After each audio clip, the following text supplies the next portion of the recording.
Hey, I'm in a brand new house, in a brand new workshop. Let's take a tour. Welcome to Hackaweek. Yes, into a new house here in Asheville, North Carolina. We survived Helene. We had a little flooding in the basement here, but not a big deal. Had to take care of a few things, but we got pretty fortunate in that regard. There's a lot of people that don't have anything anymore here. So anyway, this is about a 1,200 square foot area, and it took nearly this whole first year to get it all organized. There was a lot of stuff, a lot of moving parts, but it's pretty well settled in now. I've got a space for all of my different things that I like to do, so I'd like to give you a tour. Of course, the old Hackaweek bench is still here. This has been in about 5 locations now, I think. When I built this, I built it modular so it could be taken apart and moved easily, and we've moved it a bunch. But it's set up now just like it was in all the other locations. I had pictures of exactly where I had my tools because I liked them that way, so I put it all back like that. It's a bit of a mess now, but what workbench isn't when you're busy doing things? So this is that area, and this is where I do like electronics, things like that, because I've got all my equipment here for that. Let's move on over here to the metal shop, and I'll show you some stuff there. The Precision Matthews PM940M vertical mill is here. That came from the business I used to have, the automotive shop. I got to keep that when I moved the shop. I moved this in, I think, 5 pieces. I actually got it down the stairway, which is behind me, kind of comes down around. There's a door there. Moved it in pieces down that stairway with a block and tackle with a 6-to-1 purchase, I think, a section at a time. It was quite a bit of work. This thing is really heavy. I think it's like 1,200 pounds full up. So that was kind of crazy moving it down here, but I did it. I didn't hurt myself. It's here. I use it a lot. I've got good lighting around here. In fact, I can just turn the lights on here now. I use this just to make little parts and stuff. It's just so handy to have around. I'm definitely going to keep this thing in action. And over here, I've got the lathe. Another Precision Matthews piece of equipment, the PM1030V 10x30 lathe. This came out of the automotive shop. Super handy to have around. I've got a bunch of tooling here. I have a brother that passed away a couple of years ago. He was a master gunsmith, and I inherited a whole lot of tooling from him. He had a full metal shop, so some of the stuff in here is from my late great brother, who was like a dad to me. Really great guy. So some of that stuff's here. It's kind of nice to use it every time I do. I think of him. So this is super handy to have. If you're even thinking about pulling the trigger on a lathe, get one. It's a game changer in fabricating. Oh, and by the way, this is Lucy the mannequin. We found her at a clothing store that was selling out everything they closed, and they had a bunch of these mannequins. I think we bought her for $5, something like that. It's kind of fun to just have in the background here. This is the metal fab area. I've got a bench right here that's metal top. I got one here that's mobile. They're both mobile, actually. Underneath here is a Hobart 220 volt welder, and over here is another Hobart 110 volt welder. That one's a little more portable. Tons and tons of raw materials here that we use to just do crazy stuff. It's all recycled. I make sculptures out of them. In fact, I've got a little thing going here on the bench right now that I'd like to show you. So yes, this is the welding table. 1/4-inch steel top, 3x3. These little guys, we call them spark plug flies. We make them out of those, you know, those steamers that you can use, that you can stick in a pan and cook broccoli, whatever, in them. And we take spark plugs and weld on some of those little guys, and it looks like a little fly. Add some legs to the bottom. They're kind of fun. I give them away. Some of them I sell. But it's really nice to have this set up here because I can just come over here in this area, do all kinds of metal grinding. I got a bench grinder right there. I've got other grinding tools, a cut-off saw. So it's really cool to have this set up over here, isolated. There's an oxyacetylene torch that usually sits here. It's down at the other end of the shop right now. But this is so nice to have for a metalworking area. Oh yeah, one more nice feature of this area. When I moved in, there was just a drain in the floor right there.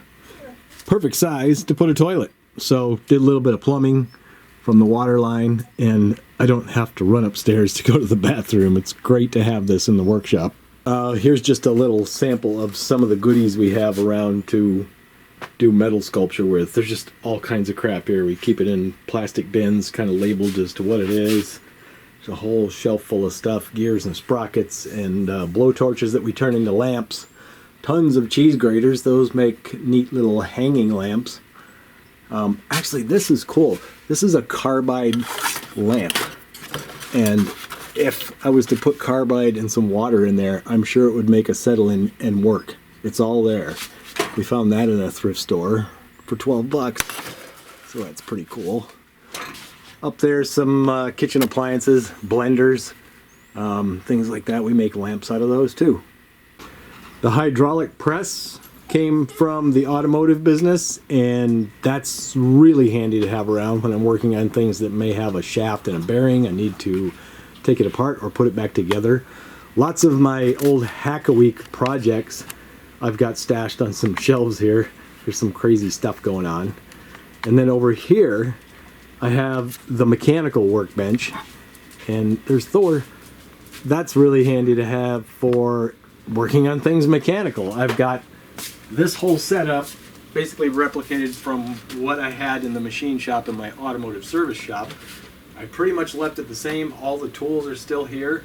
Got good lighting, little storage overhead, and just all the basics to take things apart mechanical right here on this bench. And this bench is super solid. This is 2x6s on the top with a piece of plywood on top of that, so you could beat the hell out of this thing and not hurt it. And I got the Super Duty, I think $250 vise, again from the automotive service shop that I ran. That's really handy vise. Again, you can pound the hell out of that one too. So nice bench to work on things mechanical. Storage shelves, we've got quite a few of those going on. Stuff up on the top like hardware, gasket material, hobby paint, adhesives, epoxy, auto care, solvents, spray paint, things like that. The bins here are for kind of household maintenance items, maintenance on plumbing, drywall, electrical, that kind of stuff. Bunch of little storage drawers, again from the automotive service shop. Thor's being whiny because I'm talking to somebody and he doesn't know who it is and he wants to play ball. There's the oxy acetylene torch setup. I was using it down on this end doing some jewelry work. Speaking of, that workbench is kind of the hobby workbench. The previous owners, he did stained glass work, and so this was one of his workspaces right here. He had this whole bench running like this between the two posts, which was really odd because you were always working around these two support posts. So I flipped it the other way, did a little cutout, dropped the table back in, so now it's like this. Then I put this hanging wall here, fully accessible on either side of the bench, so if you have bigger items, you've got the room to utilize the whole bench. And I've got tools here for doing musical instrument repair, model rocketry, building little model airplanes, whatever I like. And it's super handy to have all of this stuff proprietary for those functions. That's what I love about this whole space. I think I've got a grand total of 5 workstations here, each one set up with the tools I need for the task at hand. So this one, as I said, is for kind of the hobby bench with a vise on this one. There's vices at all the benches too, which is just so great. So let me take you around to the other side now to the woodworking area. So I've got the table saw set up here. Temporarily have this drum kit here. I got another drum kit. I'll show you that in a minute. This one's for sale on Craigslist currently. But I got a Jet 10-inch table saw that I bought about 12 years ago from a couple that was going to build a house, and the guy was a carpenter, was going to build his own cabinets. They decided not to build the house. They bought a house, didn't need the table saw, never did assemble it. And they one time came to town to the storage room, said, hey, come on over, look at this stuff, you might want to buy some. I bought this thing for $100. What a deal. So, as I said, I've had it stored for about 12 years. I finally have a space to set it up now. I built an outfeed table and an extension over there. This thing came with the extensions, a nice rip fence. Super handy to have that. I can actually rip a 4x sheet lengthwise, barely enough room to put it in and feed it out. It's pretty tight, but I can do that if I want to. Power tools and things over on this bench. Up on the top, storage for spare lighting for the house, AC filters, etc. This mobile cart is left over from my days working on cars. It's handy to have around. I can move it wherever I need it. And that's got tools on the top right now that I'm sorting out. I have so many friggin' tools, years and years of tools, so I'm trying to sort them out and then figure out where they're all gonna go. Got some benchtop tools here, drill press, some sanders, a smaller bench grinder, a little belt sander there, another toolbox that's gonna eventually get filled up. Put up a couple shelves. There's my model rockets. I'd like to do more with this wall on storage eventually. For now, it's good enough. And this side is the woodworking bench side. So I've got tools up here for woodworking. Again, it's so nice to have proprietary benches in a workshop. I know there's people like my friend Emily in California that has a very tiny space in a little bitty garage that she does some amazing stuff in that really tiny space. I've had shops like that. Things get really tight. It's really difficult to keep things nice and tidy.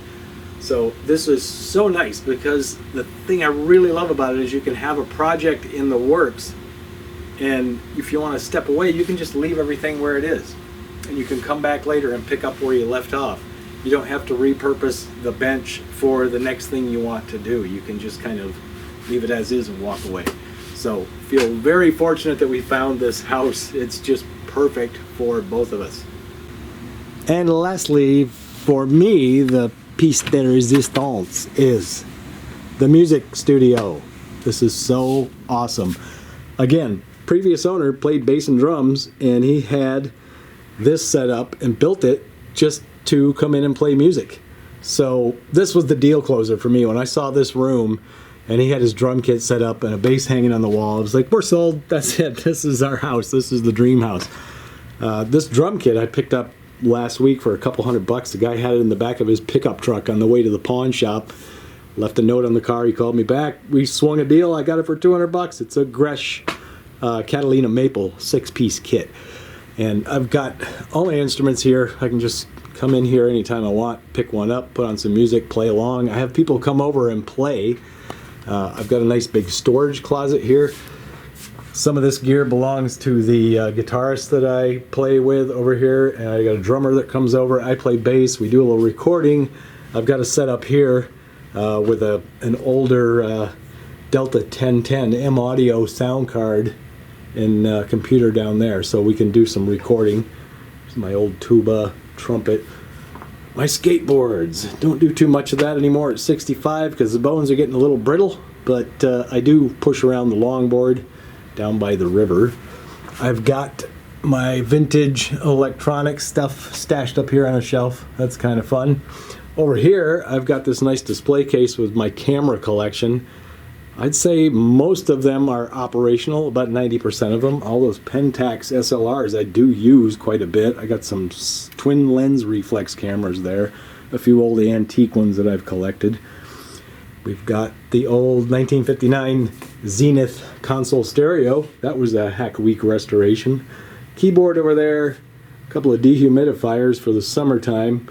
Got a refrigerator for beer and drinks, a sink in here. There's a closet back here, and during the flood there was water coming up right there. There's a little spot where the cement did not get all the way poured to the wall, and this is a retaining wall right here with dirt behind it. So when all that rain came, it was not pretty. We got away lucky. All I had to do in here was cut away some of the wall board to let things dry out. We had to pull up the floor too. It had some flooring in here like the the kind people put the laminate flooring. I had to take all of that out, but not a big deal. We still have a house, nothing, no damage, so we feel very fortunate in that regard. One more thing I'd like to show you. We're not going to go out there inside, but out there is I think it's like 630 square feet, 2-story artist studio. Previous owner did a lot of stained glass work in there, so we've got a lot of stuff set up in there as well. This is just a maker's dream house. Sandblast cabinet and air compressor out here. Oh yeah, one more thing right here next to the Hackaweek bench. Got the 3D printer set up in a nice enclosure with a smoke alarm. There's a little fire suppressor gizmo up in the top. I'm still nervous about leaving an 8-hour print all by itself in here. I never run it when I'm not home, but I feel a little more peace of mind, if you will, having the smoke alarm and the fire suppression thing going on. So here we are, back where we started, at the old trusty Hackaweek bench. I've done a lot of stuff on this bench over the years. It's been 13 years. Can you believe that? In April, this coming year, it'll be 13 years I've been doing videos. Not so much in the last year or two, but hopefully now that I'm settled into this space, I can get back in the groove of doing at least 1 or 2 a month, maybe not every week. But I'm looking forward to that because there's a lot of stuff that I do. I sometimes don't set up the camera and shoot the video because it does lengthen the time of finishing a project. Anybody that does YouTube videos is fully aware of that.